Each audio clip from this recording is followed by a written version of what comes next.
Khanyisa Mayo's agent has broken the silence on whether or not Khanyisa Mayo is coming to Kaizer Chiefs.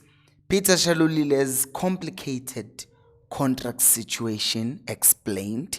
We are also going to talk about the latest on Asanele Velebai and Luke Batsman debacle with coming to Kaizer Chiefs. And Kaizer Chiefs have set a specific and a clear message to Nabi and what they want from him this coming season. Hello and welcome to Khosi Nation Fan TV. I am Bilo, I am your host, and this is where fans meet and talk about Kaizer Chiefs. Khosi Football Club. If you are new to this channel, please do make sure to subscribe to the channel. We are very close to reaching 60,000 subscribers. In fact, as of recording, we're at 59,464. Could we please subscribe to the channel so that we can get to 60,000? First story.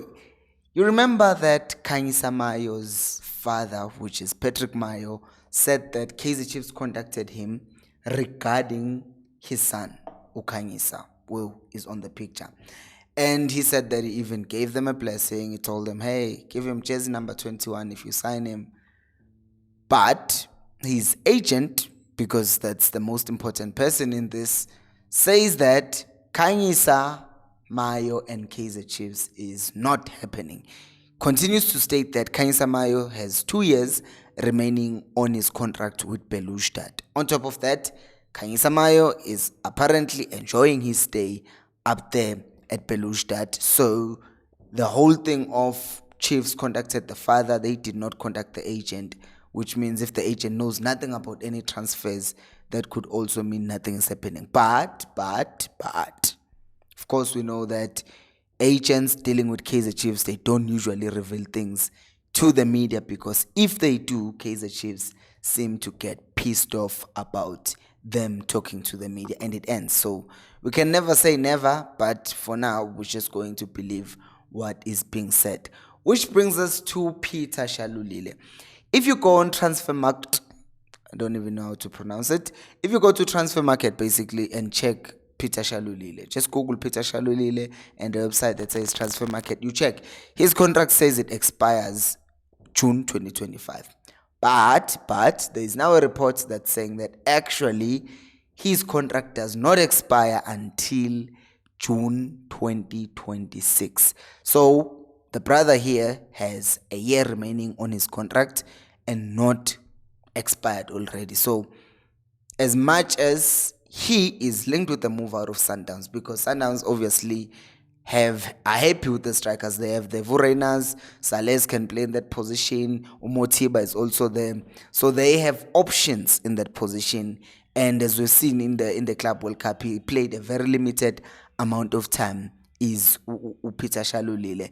And because of that, he is reportedly open to a fresh challenge. And his camp, that is his agent and himself as well, if there were viable options for him to take, then he would go. Remember, Shalulile is 31, turning 32 in October. It's unheard of for a player at that age to move abroad, but it's very slim. So I think that even if he had a good season last, in the one where we just came from, if 24-25 was a good season for him, then it would have been easy for him to go to Saudi, because that's the place where he's been linked with going to. But he did not really perform that much. So I think the only viable option for him would be going to Kaizer Chiefs. But as we know, Sundowns never makes it easy for Chiefs to get players from them.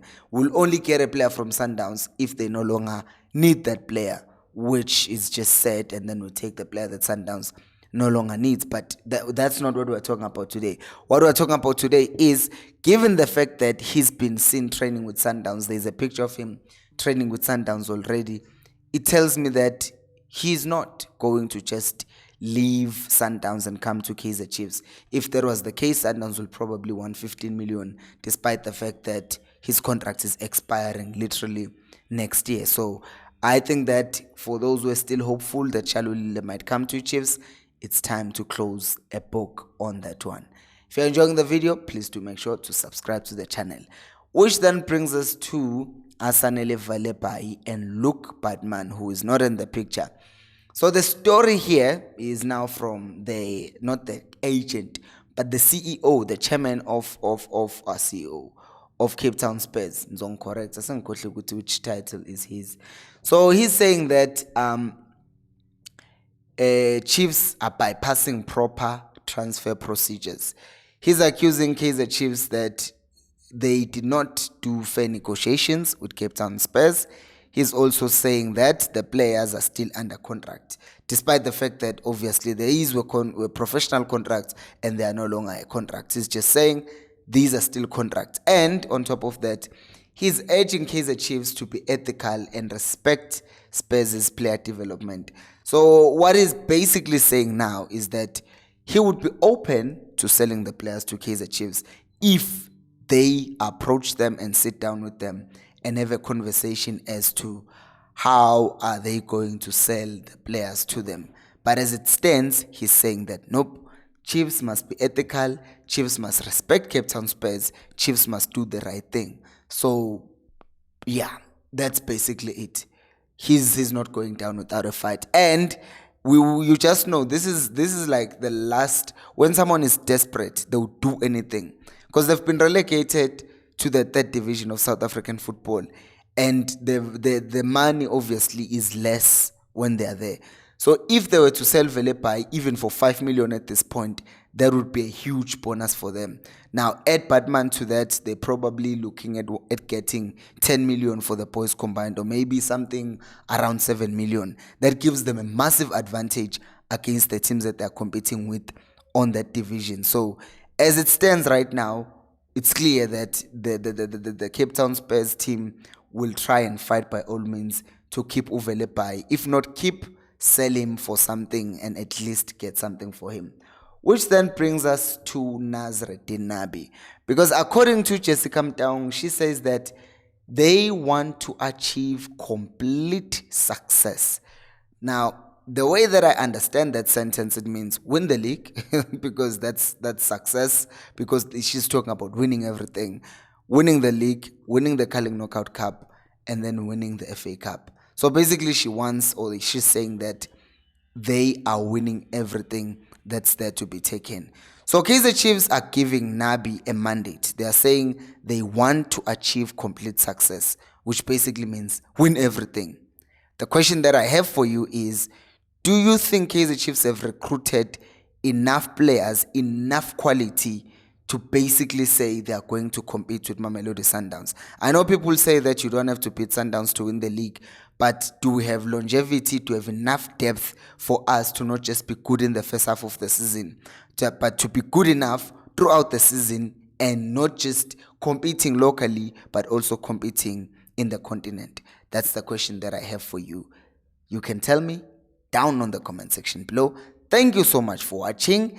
And if you want to help support the channel, you can do so by contributing here financially. This is the account number, and any amount is welcome and is appreciated.